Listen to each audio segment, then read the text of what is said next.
Yo, my name is Six and welcome back to your weekly Gacha recap, a video series where I recap everything that happened over the course of the last week in one easy to digest format. We have shutdowns, we have new releases, test phases, juicy drama, everything. So let's go ahead and jump right in because we really do have a lot to talk about. Before we jump into this video though, did you know I have a brand new Gacha review channel just titled Sticks Reviews? We also have a Discord community specifically for Gacha fanatics. We also have a Gacha community over on Reddit. Go ahead, subscribe, and join all of them. Now let's go ahead and jump in because we have a lot to talk about.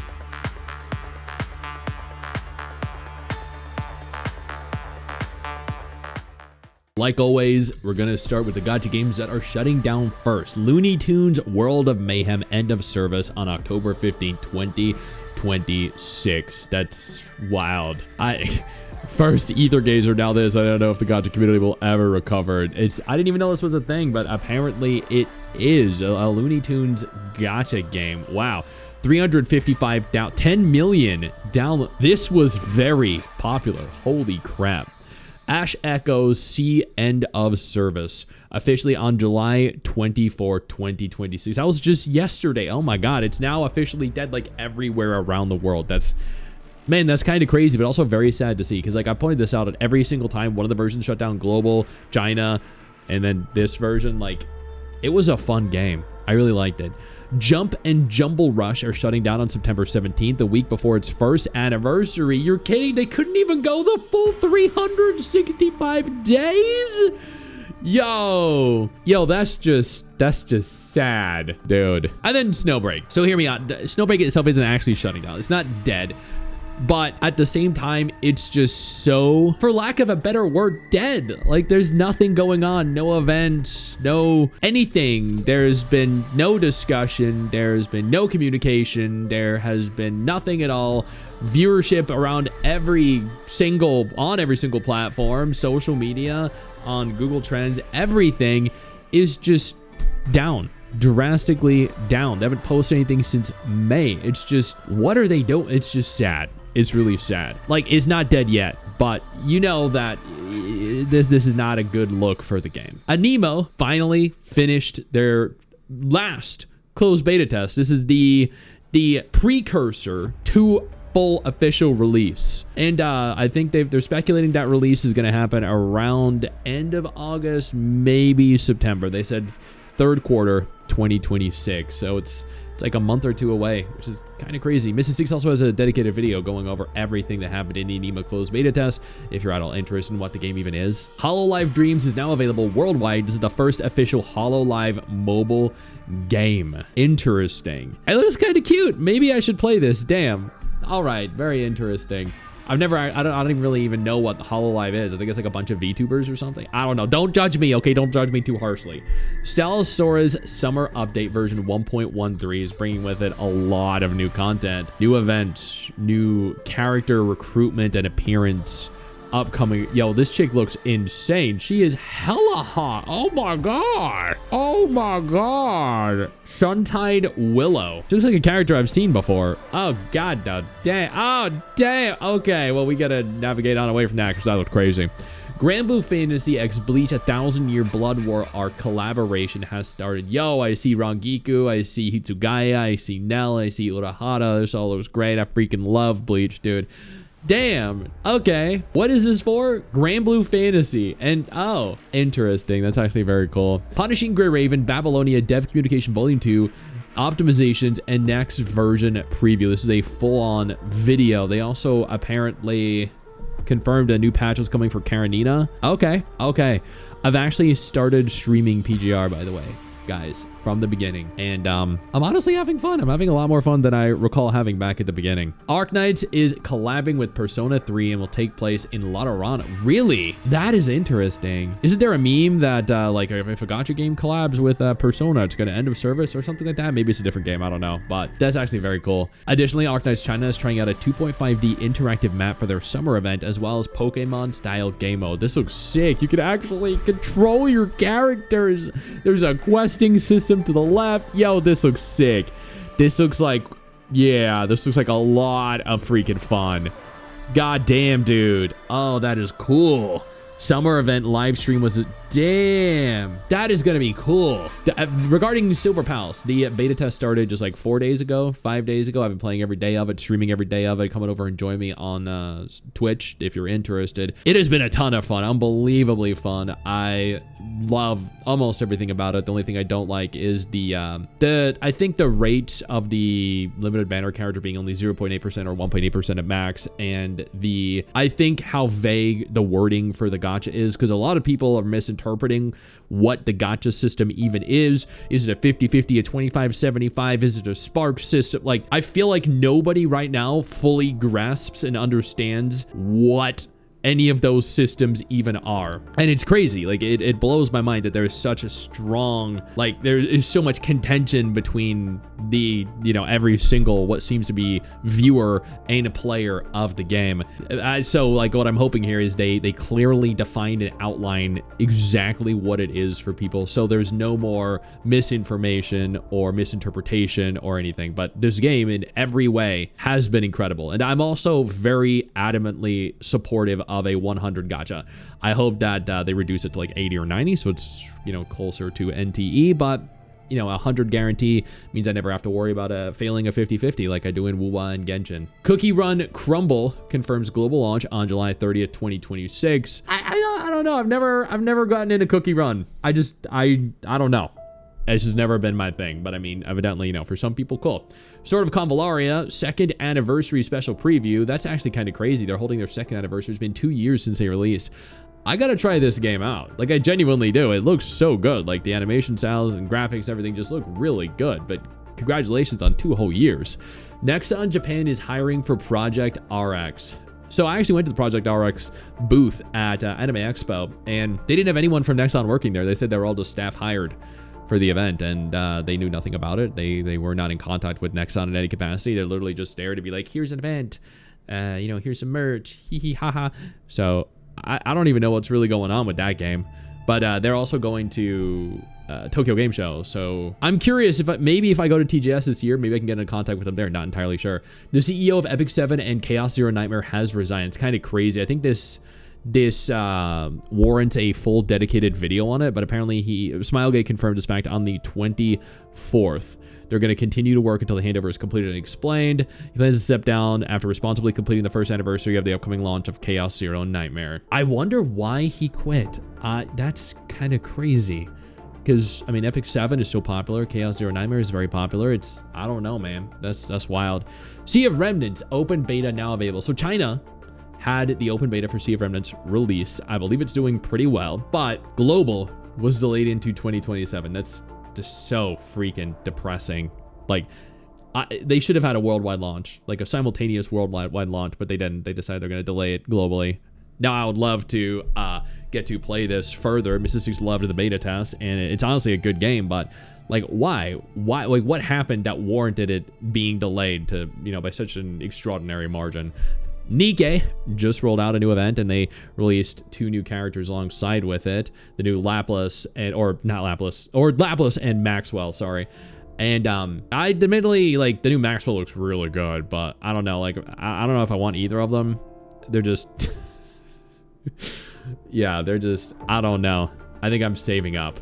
Laplas Ultimate Hero. They do look really good though. Like, they really do. Maxwell Ordinary Mechanic. Like, they look crazy good, but yeah, I don't know. It's just, I don't think so. Starseed Asnia confirms they're going into a full maintenance mode. No future updates. End of services. No doubt coming soon. Maybe this warrants a full-on dedicated video as well. Damn. That's crazy. Not to mention they removed their old app from the store and introduced a current version of the app that we see. That's, wow. July 22nd and 33 is the last update. That's it. That is so disappointing. What are they doing? I mean, yo, I don't mean to interrupt the video, but I need to take a moment here to thank all my incredible patrons over on Patreon whose support continues to allow for me to do regular videos like this every single day on this channel. Thank y'all so much, including our YouTube channel members.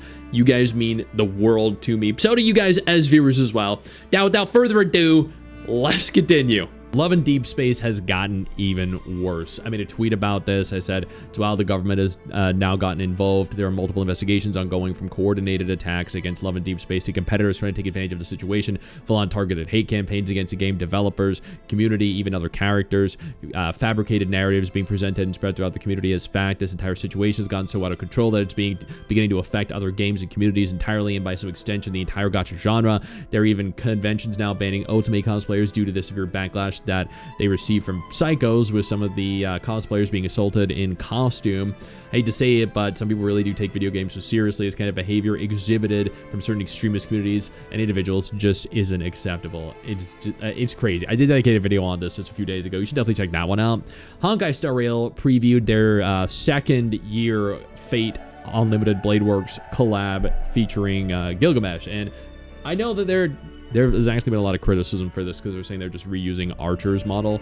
I don't know. I'm going to be playing Honkai Star Rail, though, starting August 1st for anyone interested. There was an update on Aether Gazer's future, and I have a dedicated video coming for this, but essentially they're going to be offering a companion server for global as well, which I think is really good. It's going to be a version that players can just, keep long-term into, I think, at some point in 2030 or something. I'll go into it in more detail in my dedicated video, but that's actually really good. It's just, it's a shame that is the ultimate end of the game. Morimens revealed Lotan Setterkon as their new oh my god. Yeah, she looks like she's from, what a goddamn hell of a good looking character. Jesus, yeah. Additionally, Morimens version 2.5.3 patch notes, Caribou pre-order pack, new main chapter is coming soon, accompanying preceding the release of the character, I guess.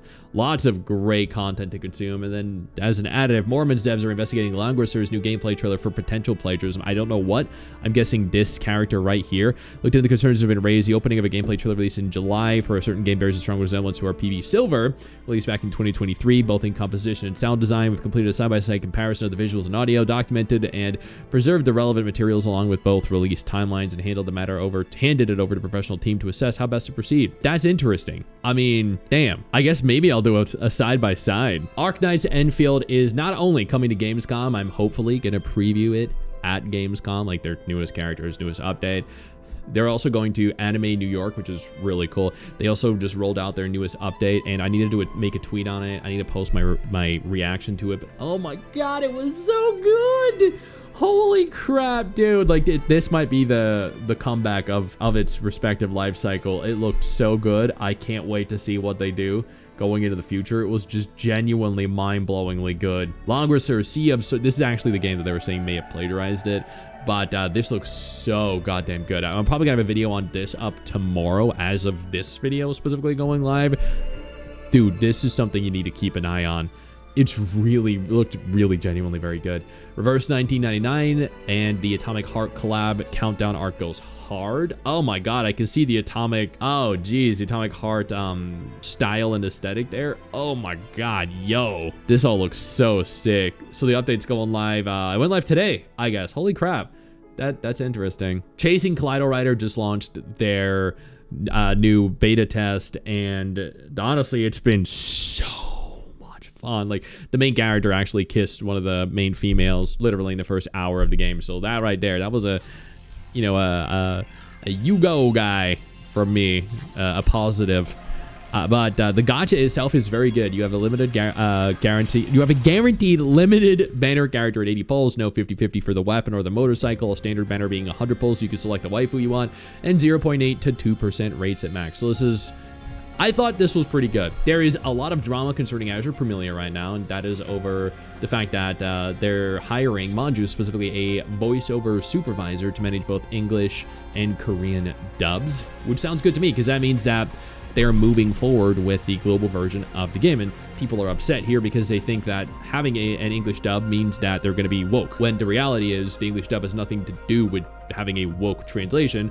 Rather, it is the localization team that is ultimately going to affect how woke, or if a game and its translation is woke. It's entirely disconnected from the dubbing studio. The dubbing team are going to sit there and voice the translated text. It is up to the localizers themselves to actually move through and translate everything. So there could be localization issues 100%, but I don't think that has anything to do with having an English dub necessarily. I think having an English dub actually opens things up for more players like myself who actually do like the English dub and wouldn't play it if there weren't one. So this is just a bonus to me, I think. Outerplane is going to implement a story renewal of the first part of the game, introducing a new protagonist and starting heroes in July 21st. So that is actually sick. Holy crap, that's actually great, because the intro to Outerplane wasn't really that good. There were parts of it that were actually kind of good, but it wasn't really that good. But I never really liked Outerplane. I didn't dislike it, I just never really liked it. I don't know. The 4th scenario Grand Live, which starts in 2 more days. I guess this is a new game that launched, 4th scenario Grand Live. Oh, that's an Musume. Okay, so new Musume patch. I should have seen that. I can see the Musume characters. Oh my god, I'm stupid. So, new patch. Cool. NTE was caught censoring their trailers with clouds and steam like they do with TOF. Other major gachas don't do this. Genshin, Arknights Endfield. It's not like there's even anything to censor. Is there? I mean, like, let's be real here. They do this for the Chinese version. I don't believe they do this for global. I'm assuming they do that, that they did this for the Chinese version because China, you know, they don't believe that human beings, women possess butts or, you know, chests or thighs or any body parts that aren't just a floating head. So that is why they had to do it, because if not, they would be in a lot of trouble. And I you know what? That's totally fine. They can do whatever they want in the Chinese trailers, as long as it doesn't affect global. As long as global doesn't get censored in any capacity, I am happy. I think this is a big nothing burger. Like, if this were affecting global, I think it would be cause for concern, but it's not, so not an issue. Don't worry about it. It's all fine. The actual game itself is not censored. Iroi is actually releasing. I don't think she released yet, but she's about to release globally, which means you should prepare yourself, because she actually looks very good. I'm very excited to see how she plays. I loved Shinku. Someone pretended to be Kudo and took down someone's art again from Wuthering Waves. Are you serious? What? Is it because it was Yurei? Was it Yurei? Is that it? Who is it shipping? Let's see. Okay. Is that, oh, okay. It's the 2 of them. So people don't like people shipping the 2 of them together. Holy crap, dude. These people are, they're psychotic, man. Likely from that disastrous community NTE. Wait, what? This guy is an alt. I mean, this looks like copy paste. Highly disturbing. Sometimes the comment section on Reddit leaves me kind of baffled. Additionally, good old Soy Sauce had her post-lament Andropocene, however you pronounce that word, revealed. You know, the drip marketing for good old Soy Sauce. And damn, like I'm not pulling her. You know who I'm pulling for? Scene. 100%. Probably the next character too. I don't know. Yeah, there are at least 2 characters this patch that I want to pull for. And finally, Ananta, according to this, at the very least, is not going to be present for the next 3 big gaming promotional events. Not China Joy, not Gamescom, not Tokyo Game Show. At least yet. And people are assuming that that means that they're probably going to push back testing and release by, you know, several more months, maybe another year. Remains to be seen. I'm of the opinion that when the game is ready, there will be more information revealed. And when that information is revealed, y'all are going to lose your minds, because it's probably going to be even better than the version we played at TGS last year. And that is everything that mattered in the Gacha genre over the course of the last week. You guys are now up to date. You're welcome. I know you think that you just hit the end of the video, and technically, yeah, you have. And I know your first reaction is to close out of it at this juncture, but don't. No, instead, I urge you to take a moment here and click one of the videos on screen that are coming up in just a moment, so you remain up to date with everything going on in the gacha genre. Trust me, you're not going to regret doing so. Stay flaccid.